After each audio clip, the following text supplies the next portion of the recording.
नमस्कार। इतिहास में ना कुछ कहानियां ऐसी होती हैं जो हमें हैरान कर देती हैं और सिखाती हैं कि कैसे दुनिया के सबसे महान संस्थान भी खत्म हो सकते हैं। आज हम ऐसी ही एक कहानी की तह तक जाएंगे, नालंदा विश्वविद्यालय के पतन की असली कहानी। और हम सिर्फ कहानी नहीं सुनेंगे, बल्कि सच को झूठ से अलग करके देखेंगे। 90 लाख। जरा सोचिए, 90 लाख। ये कोई छोटी मोटी संख्या नहीं है। ये अंदाजा है उन किताबों और पांडुलिपियों का जो कभी नालंदा की महान लाइब्रेरी में रखी थी। मतलब उस जमाने का गूगल, या यूं कहें कि उससे भी कहीं ज्यादा ज्ञान, सब एक ही जगह पर। और जब ज्ञान का ये ब्रह्मांड जला तो वो सिर्फ राख नहीं बना, ये एक ऐसा नुकसान था जिसकी भरपाई आज तक नहीं हो पाई है।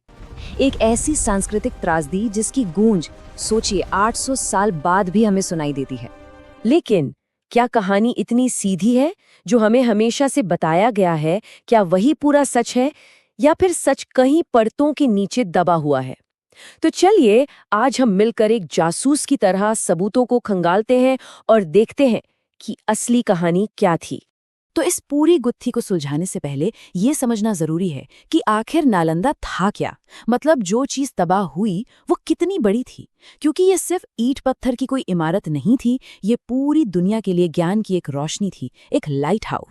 इसे बनवाया था महान गुप्त सम्राट कुमार गुप्त प्रथम ने, और उनका सपना छोटा नहीं था। वो चाहते थे कि नालंदा सिर्फ भारत का नहीं, बल्कि पूरी दुनिया का सबसे बड़ा नॉलेज हब बने। और ये सपना सच भी हुआ। जरा कल्पना कीजिए, एक ऐसी यूनिवर्सिटी की जहां 10,000 से ज्यादा स्टूडेंट्स और 2,000 टीचर्स हों, जहां तिब्बत, चीन, कोरिया, यहां तक कि ग्रीस से भी लोग पढ़ने आते थे। और सबसे बड़ी बात, पढ़ाई और रहना सब कुछ मुफ्त।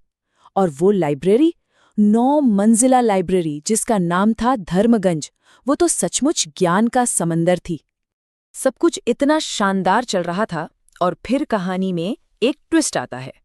एक ऐसी नाटकीय कहानी जो आज नालंदा की तबाही की सबसे बड़ी वजह मानी जाती है। ये कहानी सुनने में बिल्कुल फिल्मी लगती है ना? कि कैसे एक जनरल के गुस्से और ईगो ने इतने बड़े ज्ञान के मंदिर को जलाकर राख कर दिया। कहानी बहुत दमदार है, इसमें कोई शक नहीं। लेकिन एक स्टूडेंट होने के नाते हमारा काम है सवाल पूछना, क्या ये कहानी सच है? और यहीं पर केस में एक बहुत बड़ा मोड़ आता है। देखिए, उस वक्त का जो सबसे करीबी सोर्स हमारे पास है वो है मिन्हाज-ए-सिराज की किताब तबकात-ए-नासिरी। अब ये किताब एक कॉलेज पर हमले की बात तो करती है, लेकिन इसमें कहीं भी नालंदा का नाम नहीं है और न ही किसी लाइब्रेरी को जलाने का जिक्र है। अब बताइए ये कितनी दिलचस्प बात है। तो अब वक्त आ गया है कि इस पॉपुलर कहानी से आगे बढ़ें और असली सबूतों की पड़ताल करें, बिल्कुल एक हिस्टोरियन की तरह। चलिए देखते हैं कि जमीनी हकीकत क्या कहती है। तो यहाँ साफ साफ देखा जा सकता है कि जो कहानी हम सुनते आए हैं और जो ऐतिहासिक रिकॉर्ड्स हैं, उनमें जमीन आसमान का फर्क है। एक तरफ कहानी है कि खिलजी ने जानबूझकर लाइब्रेरी जलाई, और दूसरी तरफ उस वक्त के रिकॉर्ड्स में इसका जिक्र तक नहीं।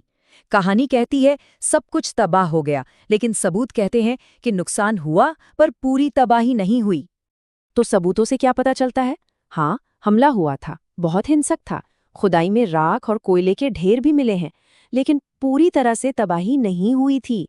सोचिए, हमले के करीब 40 साल बाद भी एक तिब्बती भिक्षु वहां जाते हैं और देखते हैं कि 70 स्टूडेंट्स का एक छोटा सा ग्रुप अभी भी वहां पढ़ाई कर रहा है।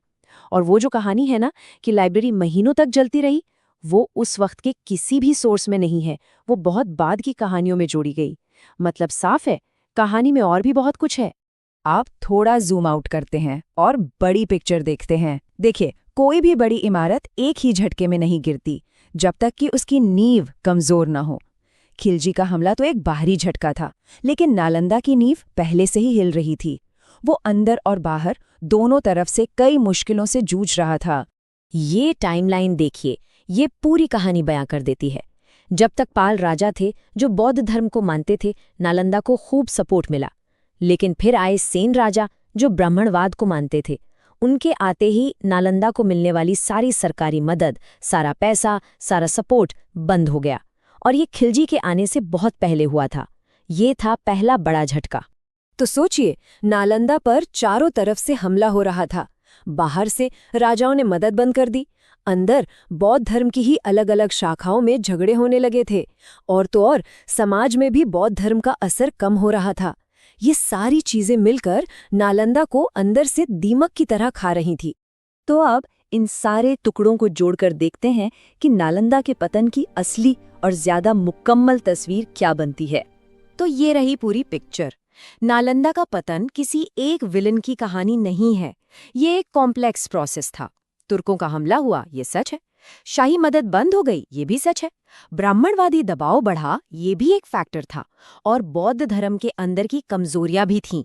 खिलजी का हमला वो आखिरी कील थी ताबूत में, लेकिन ताबूत तो पहले से ही तैयार हो रहा था।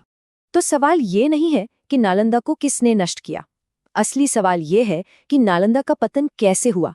क्या ये एक झटके में हुआ विनाश था या एक लंबे धीमे जहर का नतीजा?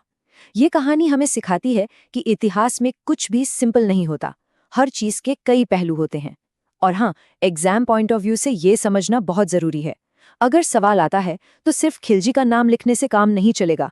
एक मुकम्मल जवाब के लिए आपको सारे फैक्टर्स बताने होंगे। शाही संरक्षण का खत्म होना, आंतरिक झगड़े और सामाजिक बदलाव। यही वो मल्टी डायमेंशनल अप्रोच है जो दूसरों से आगे ले जाएगी। अगर आपको ये एक्सप्लेनेशन यूजफुल लगी हो तो the curious things YouTube channel को जरूर फॉलो करें।